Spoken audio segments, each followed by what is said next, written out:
Hello friends, welcome to RSH educare. আজকে আমরা বাংলা ব্যাকরণের যে টপিকটা পড়বো সেটা হচ্ছে উপসর্গ ও অনুসর্গের ভাগ 1। আজকের ক্লাসে মূলত আমরা উপসর্গ কাকে বলে, উপসর্গের শ্রেণী বিভাগ, তার মধ্যে সংস্কৃত এবং বাংলা উপসর্গ পড়ব এবং পরের যে ক্লাসটা করব সেখানে আমরা বিদেশি উপসর্গ এবং অনুসর্গ সম্পর্কে পড়ব। তো ব্যাকরণ ক্লাস শুধুমাত্র যে টেট এক্সাম আছে সেই জন্য না, এছাড়াও অন্যান্য এক্সামের জন্য ইম্পর্টেন্ট। এর পাশাপাশি যারা ঝাড়খণ্ড টেটের জন্য প্রিপারেশন করছো সেখানে তো অফিসিয়াল যে সিলেবাস আছে সেখানে তোমরা দেখতেই পাচ্ছ যে ল্যাঙ্গুয়েজ যেগুলো দেওয়া রয়েছে সেখানে কিন্তু গ্রামারের ওপর খুব জোর দেওয়া হয়েছে। তাহলে সেখানে গ্রামার থেকে কিন্তু বেশ ভালো মতনই কোশ্চেন আসবে, এটা ডিক্লেয়ার করে দেওয়া হয়েছে। যারা এর অফিসিয়াল সিলেবাস পাওনি তারা আমার টেলিগ্রাম চ্যানেলে জয়েন হয়ে যাও। আমার টেলিগ্রাম চ্যানেলে অলরেডি পেপার 1 এবং পেপার 2 এর যেটা অফিসিয়াল সিলেবাস দেওয়া হয়েছে সেটা কিন্তু অলরেডি দেওয়া রয়েছে। সেখান থেকে তোমরা ডাউনলোড করে যে যা সাবজেক্ট এবং যেটা মেন যে সাবজেক্টগুলো রয়েছে সেগুলো কিন্তু তোমরা সিলেবাস ডিটেলস দেখে নিতে পারো। তো ভিডিও স্টার্ট করার আগে বলি, যারা চ্যানেলে ফার্স্ট টাইম ভিজিট করছো তারা কিন্তু অবশ্যই চ্যানেলকে সাবস্ক্রাইব করো। আর সাবস্ক্রাইব বাটনের পাশে থাকা যে বেল আইকন রয়েছে সেখানে অলে ক্লিক করো, তাহলে যখনই আমি কোনো নতুন ভিডিও তোমাদের জন্য আপলোড করব তার নোটিফিকেশন তোমাদের কাছে পৌঁছে যাবে। তো প্রথমেই আমরা যেটা দেখব যে উপসর্গ কাকে বলে।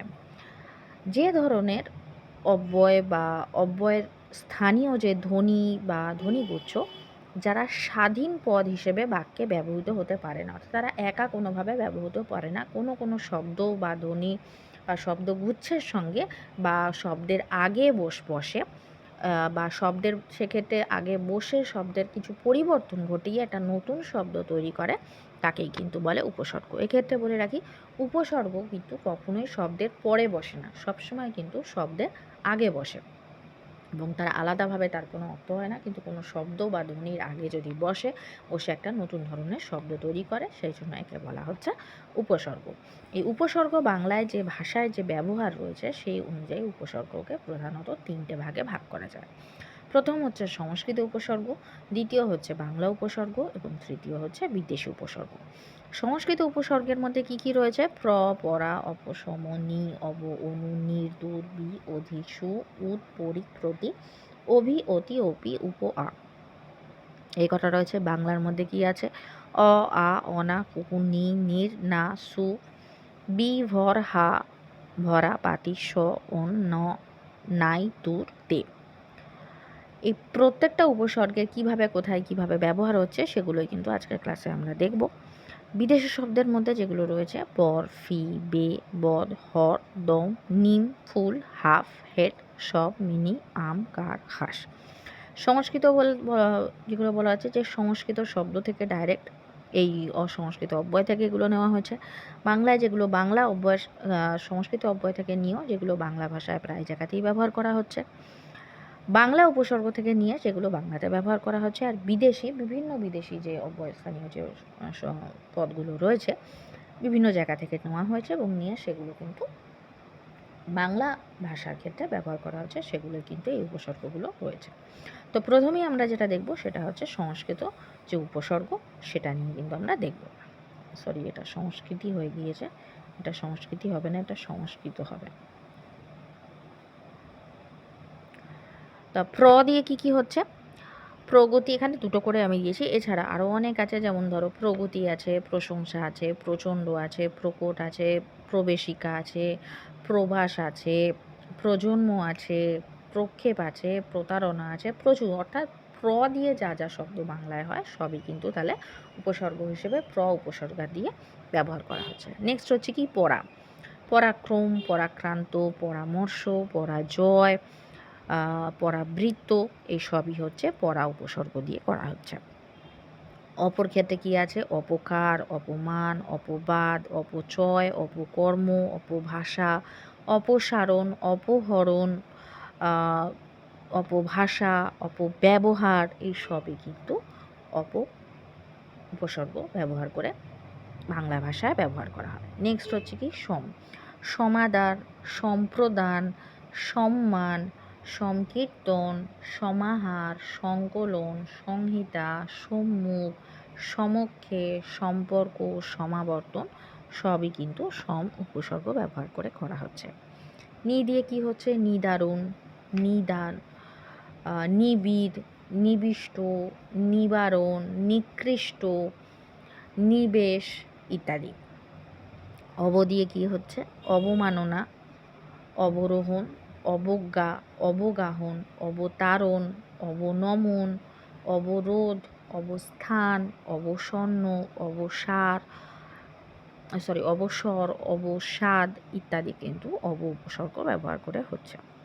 অনু, অনুজ, অনুচর, অনুতাপ, অনুরাগ, অনুদিন, অনুরূপ, অনুলিপি, অনুদান, অনুপ্রবেশ, অনুকূল এই সব শব্দই কিন্তু যেগুলো বাংলায় ব্যবহার করা হয় সবই কিন্তু এই যে অনু যে উপসর্গ আছে সেগুলো ব্যবহার দ্বারা করা হচ্ছে।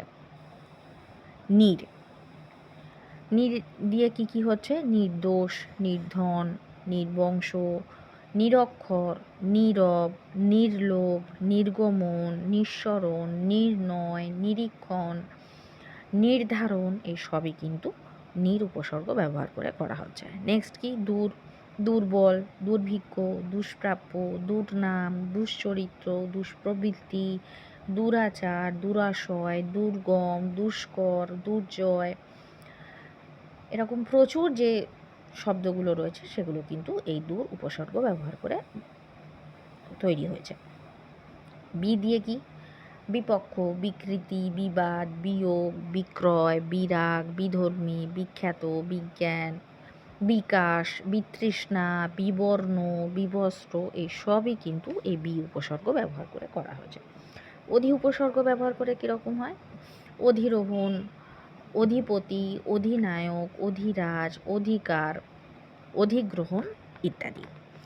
সু দিয়ে কী হচ্ছে? সুধন্য, সুকোমল, সুচারু, সুদর্শন, সুকণ্ঠ, সুপ্রিয়, সুলভ, সুগম ইত্যাদি। উদ দিয়ে কী হচ্ছে? উৎকর্ষ, উৎকৃষ্ট, উত্তাল, উদ্বেল, উচ্ছ্বাস, উচ্ছেদ, উদ্গীরণ, উচ্চারণ, উৎক্ষেপণ, উত্থান, উৎপাটন, উচ্ছৃঙ্খল ইত্যাদি। পরি দিয়ে কী হচ্ছে? পরিপক্ক, পরিপূর্ণ, পরিস্ফুট, পরিচালনা, পরিবহন, পরিপুষ্ট, পরিচর্যা, পরিপন্থী, পরিচিতি, পরিচায়ক ইত্যাদি। প্রতি দিয়ে কী হচ্ছে? প্রতিনিধি, প্রতিবিম্ব, প্রতিবেদন, প্রতিমূর্তি, প্রতিধ্বনি, প্রতিরূপ, প্রতিকৃতি, প্রতিপক্ষ, প্রতিদ্বন্দ্বী, প্রতিবাদ, প্রতিকূল ইত্যাদি। অভি দিয়ে কী হচ্ছে? অভিজ্ঞান, অভিলাষ, অভিনন্দন, অভিজাত, অভিজ্ঞ, অভিশাপ, অভিযান, অভিসার, অভিমুখ, অভিযোগ ইত্যাদি। অতি দিয়ে কী হচ্ছে?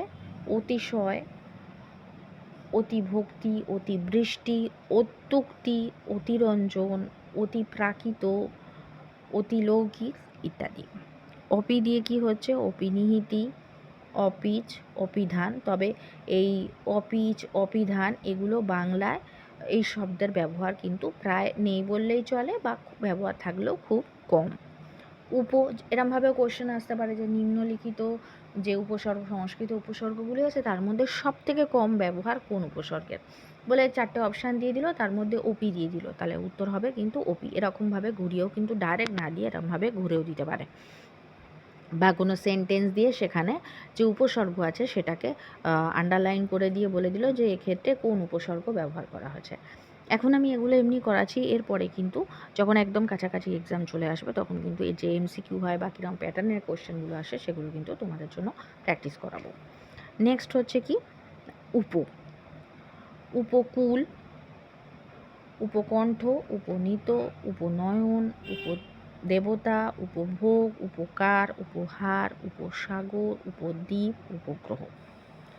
এছাড়াও লাস্ট যেটা আছে সেটা এখানে দিইনি আমি, যে দিয়ে তো যেমন ধরো আকর্ষণ, আমৃত্যু, আভাস, আগমন, আগত এরকমভাবে যা ব্যবহার করে এগুলো করা হয়। নেক্সট কি দেখব? নেক্সট দেখব হচ্ছে বাংলা উপসর্গ। ফার্স্টেই হচ্ছে অজানা, অনর, অফুরন্ত, অবুঝ, অগেজ, অপাত্র ইত্যাদি। দিয়ে আগাছা, আধোয়া, আকাল ইত্যাদি। অনা দিয়ে অনামুখ, অনাবৃষ্টি, অনাসৃষ্টি ইত্যাদি। কু দিয়ে কুকাজ, কুনজর, কুকথা, কুদিন, কু অভ্যাস, কুপথ ইত্যাদি। নি দিয়ে নীলাজ, নিখুঁত ইত্যাদি। নির দিয়ে নির্ভেজাল, না দিয়ে না দাবি, না মঞ্জুর, না ছোট, সু দিয়ে সুখবর, সুনজর, সুঠাম, সুজন, সুরাহা ইত্যাদি। নেক্সট হচ্ছে কি বি দিয়ে বিজোড়, বিপদ, বিকল, বিজাত ইত্যাদি। ভর দিয়ে ভরপেট, ভর দুপুর, ভর দিন, ভর সন্ধে। হা দিয়ে হা ভাত, হা ঘরে, হা হুতাশ, হা পিত্তেশ, এরকমভাবে। অর্থাৎ যদি ধরো হাটা ভাত একটা শব্দ, তার আগে হা ভাত যদি দেওয়া হয় তাহলে তার মানেটা পুরোপুরি পাল্টে গেল। এরকমভাবে কিন্তু উপসর্গগুলো ব্যবহার করা হয়। নেক্সট হচ্ছে কি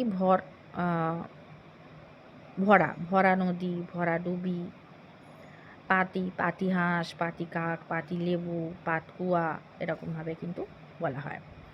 স দিয়ে সঠিক, সজোর, অন দিয়ে অনশন, অনাবশ্যক, ন দিয়ে নটাকে আবার অনেক সময় না হিসেবেও ব্যবহার করা হয়। যেমন ন দিয়ে নগণ্য হচ্ছে, আবার ন যখন না হিসেবে ব্যবহার করা হচ্ছে তখন নাতি দূর অল্প ক্ষেত্রে ব্যবহার করা হচ্ছে। নাই দিয়ে অভাব বুঝতে বোঝায়, নাই মামা, এরকম নাই খাবার, এরকমভাবে মানে অভাব বোঝাতে যেটা বোঝা হচ্ছে। দূর বলতে কী হিসেবে বলা হচ্ছে, দুর্দিন, দুর্ভাগ্য, দুর্দৈব। তেদ বলতে এখানে ৩ অর্থে বোঝানো হচ্ছে, যেমন ধরো তেপান্তর, তে মাথা, তে রঙা ইত্যাদি এখানে বলা হচ্ছে। তাহলে আজকে আমরা ক্লাসে যেটা করলাম সেটা হচ্ছে সংস্কৃত আর বাংলা উপসর্গ। নেক্সট ক্লাসে আমরা বিদেশি উপসর্গ এবং অনুসর্গ সম্পর্কে আলোচনা করব। তো ভিডিও যদি ভালো লেগে থাকে তাহলে অবশ্যই ভিডিওকে একটা লাইক করো। যারা চ্যানেলে নতুন, চ্যানেলকে সাবস্ক্রাইব করো, আর সাবস্ক্রাইব বাটনের পাশে থাকা যে বেল আইকন রয়েছে সেখানে অলে ক্লিক করো। তাহলে যখনই আমি কোনো নতুন ভিডিও তোমাদের জন্য আপলোড করব তার নোটিফিকেশান তোমাদের কাছে পৌঁছে যাবে।